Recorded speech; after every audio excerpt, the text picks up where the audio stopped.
भीष्म जो है दासी की बात सुन करके चल करके महलों में आए, और जैसे ही महलों में आए तो शुद्धमती ने अपने महाराज के लिए सुंदर सा पलंग बिछा दिया, हाथ पकड़ करके अपने महाराज को बैठा लिया,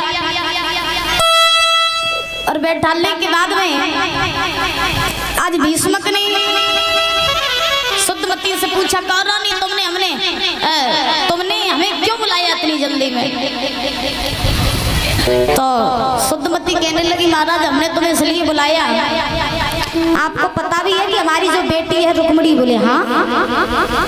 तो शुद्धमती बोली, हमारी बेटी ना विवाह के योग हो गई, तो सुंदर से सुंदर लड़का देख करके बेटी की शादी कर दो।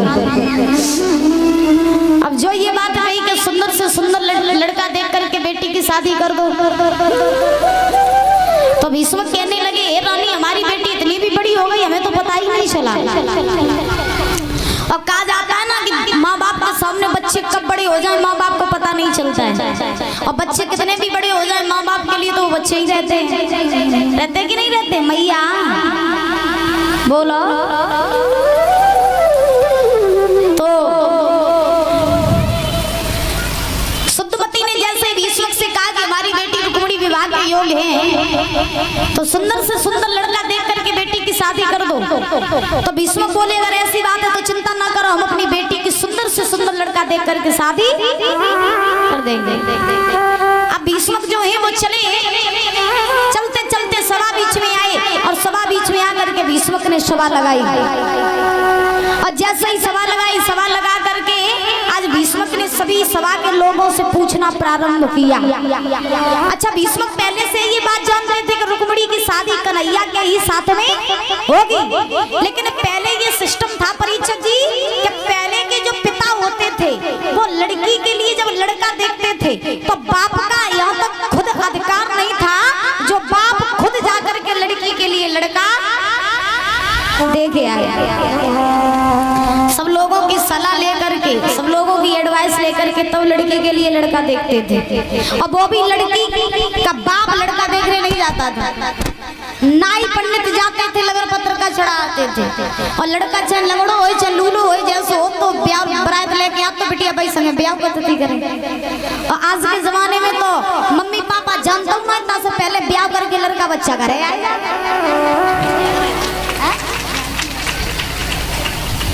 प्राची यादव भाई टोला समाला पहना सम्मानित कर रही है, बहुत बहुत धन्यवाद है। तो सही बात है कि नहीं परीक्षक जी? आज के जमाने में तो मम्मी पापा जानो नहीं पाता से पहले बच्चा ब्याह करके घरे आ जाता।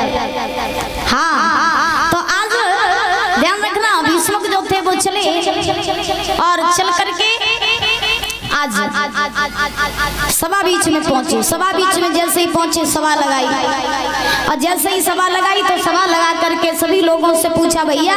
बोले हाँ, हमें ना अपनी बेटी रुक्मिणी के लिए सुंदर से लड़के की जरूरत है, तलाश है, अपनी बेटी की हमें शादी करनी है, तो तुम्हारी नजरों में कोई अच्छा लड़का हो तो हमें बता दो। और जैसे ही सभा के लोगों से कहा भीष्म ने कि कोई अच्छा लड़का हो तो हमें बताओ, तो सभी लोग खड़े होकर के अपनी अपनी सलाह देने लगे। कोई कहने लगा दुर्योधन के साथ शादी कर दो, कोई किसी के साथ बताने लगा, कोई किसी के साथ बताने लगा, यानी सुबह से शाम हो गई लेकिन रुक्मिणी के लिए काऊ ने लड़का नहीं बता पाओ। और जब किसी ने रुक्मिणी के लिए लड़का नहीं बता पाया तब तक अंत में एक व्यक्ति खड़ा हुआ, एक मंत्री खड़ा हुआ। उस मंत्री ने कहा, महाराज? बोले हाँ, मेरी बात सुनो। बोले क्या? मंत्री बोला, क्यों ना रुक्मिणी की शादी द्वारकाधीश कन्हैया के साथ में कर दी जाए तो कैसा रहेगा? भीष्म मुस्कुरा गए, बोले तुमने बात बढ़िया बताई, तुमने बात बढ़िया बताई, चलो अब ये तय रहा कि रुक्मिणी की शादी कन्हैया के ही साथ में करेंगे। और जो ये बात कही तो परीक्षक जी उसी सभा में बैठा रहे रुकुम। कौन बैठा रहे? रुकुम, यानी भीष्म का बड़ा लड़का रुकुम। तो रुकुम ने खड़े होकर के कहा, पिताजी? बोले हाँ, मुझे ऐसा लगता है कि बुढ़ापे पे ना तुम्हारी बुद्धि भी खराब हो गई, बुढ़ापे पे तुम्हारी बुद्धि खराब हो गई। भीष्म बोले क्यों? रुकुम कहने लगा, वो कन्हैया जिन्हें बन बन में गाय चुराई चुराई जने लूट लूट के मक्खन खाओ, जने गोपियन के चीर चुराए, कोई कात नंद को है, कोई कात वसुदेव को है, लेकिन मैया को पता नहीं, लेकिन बाबा को पता नहीं। तुम क्या कह रहे हो कि अपनी बहन की शादी कन्हैया के साथ में कर दे? बाबा मेरे घर में हमारी बहन कुंवारी बैठी है, लेकिन हम कन्हैया के संग में अपनी बहन की शादी नहीं करेंगे। तो भीष्म बोले लला तेरी नजर में कोई लड़का हो तो तू बता दे।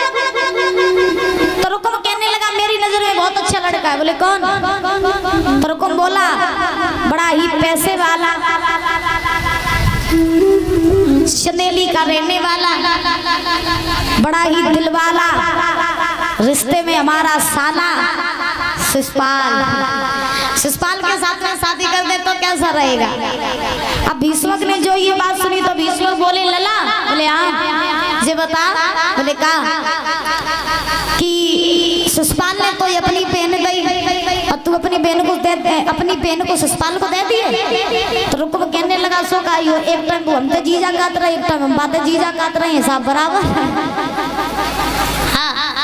एक एक टाइम बांट लिए, एक दूसरे का जीजा काट रहे हैं, सब बराबर। लेकिन बहन की शादी करेंगे तो शिषपाल के ही साथ में। जो ये बात कही कि शिषपाल के साथ में शादी करेंगे, तो भीष्म कहने लगे तुम्हें नहीं पता है रुकुम, हमारी इकलौती ही तो बेटी है जिसको मैंने बड़े लाड प्यार से पाला।